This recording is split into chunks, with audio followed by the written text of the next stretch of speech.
پاکیزگی کا اجر۔ اگر بائبل مقدس کو دیکھیں تو متی کی انجیل اس کا 5واں باب 8ویں آیت میں لکھا ہے، مبارک ہے وہ جو پاک دل ہیں کیونکہ وہ خداوند کو دیکھیں گے۔ یاد رکھیے پاکیزگی خدا کی حضوری ہمیں عطا کرتی ہے، پاکیزگی ہمیں روحانی سکون عطا کرتی ہے، پاکیزگی ہمیں روحانی طاقت عطا کرتی ہے، پاکیزگی ہمیں ابدی زندگی عطا کرتی ہے۔ پاکیزگی خدا کی پہلی شرط ہے۔ ہم اکثر معجزہ چاہتے ہیں، ہم اکثر شفا چاہتے ہیں، ہم اکثر ترقی چاہتے ہیں، لیکن خدا کہتا ہے پہلی پاکیزگی۔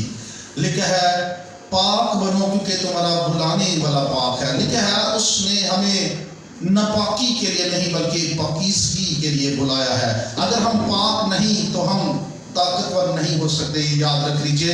اگر ہم پاک نہیں تو ہم دوسروں پر اثر انداز نہیں ہو سکتے، اگر ہم پاک نہیں تو ہم روحانی اختیار نہیں رکھ سکتے۔ بائبل مقدس میں کچھ ایسے لوگ ہیں جن کی پاکیزگی کی بڑی مثالیں ہیں۔ نمبر یوسف جوان تھا، یوسف غلام تھا، لیکن جب گناہ کا موقع آیا تو اس نے کہا میں کیوں ایسا بدی کا کام کروں اور خداوند کا گنہگار بنوں۔ لیکن ہے وہ بھاگا۔